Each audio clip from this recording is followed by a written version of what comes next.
ចាសសូមជម្រាបសួរពុកម៉ែបងប្អូនចារីករាយស្វាគមន៍មកកាន់វីដេអូថ្មីរបស់នាងខ្ញុំចាថ្ងៃនេះសូមនាំអារម្មណ៍ពុកម៉ែបងប្អូនមកទស្សនាទីតាំងប្រាសាទបុរាណខ្មែរយើងមួយទៀតហើយចា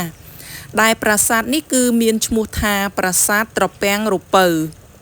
ចាប្រាសាទនេះគឺសាងសង់ឡើងនៅសតវត្សទី10ក្នុងរាជព្រះបាទរាជេន្ទ្រវរ្ម័នទី2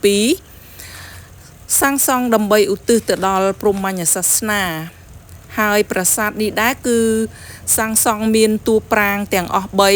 3សង់អំពីឥដ្ឋរត់ជួរជើងត្បូងបែរមុខទៅទិសខាងកើតហើយក៏មានគូសិនទឹកព័ទ្ធជុំវិញនៃប្រាង្គប្រាសាទនេះដែរប្រាសាទត្រពាំងល្ពៅនេះដែរគឺមានឈ្មោះជាច្រើនដែលគេហៅខុសៗគ្នាចាដែលគេហៅថាប្រាសាទត្រពាំងល្ពៅឬក៏ប្រាសាទនាងពៅចាហើយប្រាសាទនេះក៏រងការខូចខាតអស់ច្រើនដែរដោយប្រាង្គកណ្ដាលគឺបាក់បែកអស់នៅសល់តែស៊ុមទ្វារសសពេជ្រនិងផ្តែរចំណែកឯប្រាង្គពីរសងខាងទៀតគឺនៅសល់សំណង់ផ្នែកខាងក្រោមខ្លះចាហើយប្រាសាទនេះដែរគឺសាងសង់អំពីឥដ្ឋដុតឆ្អិនលាយជាមួយនឹងថ្មភក់ចាចំពោះឈ្មោះថាត្រពាំងរពៅគឺជាឈ្មោះហៅរបស់ប្រាសាទនេះតាំងពីបុរាណកាលមកបើយោងទៅតាមសិលាចារឹក K609 មេទ្វារខាងជើងនៃប្រាង្គប្រាសាទចាហើយប្រាសាទត្រពាំងរពៅនេះដែរគឺស្ថិតនៅភូមិព្រៃចាស់ឃុំទឹកវិលស្រុកពួកខេត្តសៀមរាបប្រាសាទនេះគឺស្ថិតនៅខាងត្បូងបារាយខាងលិចនិងស្ថិតនៅទល់មុខនឹងព្រះលានយន្តហោះចាស់ប្រសិនបើពុកម៉ែបងប្អូនមានចំណាប់អារម្មណ៍ចង់មកទស្សនាប្រាសាទនេះពុកម៉ែបងប្អូនអាចជិះមកកាន់ព្រះលានយន្តហោះចាស់ពុកម៉ែបងប្អូនក៏អាចឆែកតាម Google Map នឹងបង្ហាញពីទីតាំងនៃប្រាសាទ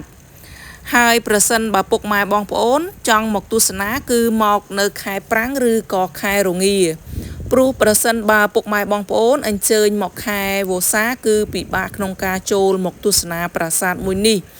ដោយសារតែខែវស្សាគឺមានទឹកលិចជុំវិញនៃប្រាសាទអញ្ចឹងហើយគឺมันអាចងាយស្រួលក្នុងការចូលមកទស្សនាទេគឺត្រូវដើរឆ្លងកាត់លុយទឹកទើបមកដល់ទួលនៃប្រាសាទចាក្នុងនាមជាកូនចៅចំនួនក្រោយចាយើងកុំភ្លេចចូលរួមលើកស្ទួយនៅស្នាដៃរបស់បុព្វបុរសខ្មែរយើងចាដែលខំកសាងបន្សល់ទុកដល់កូនចៅចំនួនក្រោយៗឲ្យបានស្គាល់បានដឹង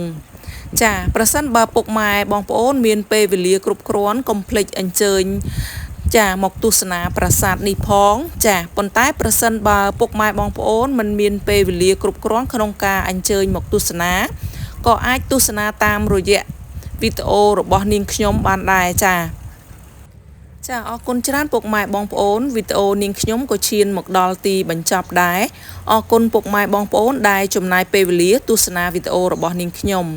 សូមពុកម៉ែបងប្អូនជួយ Subscribe Channel YouTube នាងខ្ញុំម្នាក់មួយផងចាដើម្បីទទួលបាននៅវីដេអូដែលបង្ហាញពីទីតាំងប្រាសាទបុរាណខ្មែរយើងជូនបងប្អូនទស្សនាជាបន្តបន្ទាប់ទៀតចាពេលនេះនាងខ្ញុំក៏សូមអរគុណចាសូមជម្រាបលាជួបគ្នានៅវីដេអូក្រោយ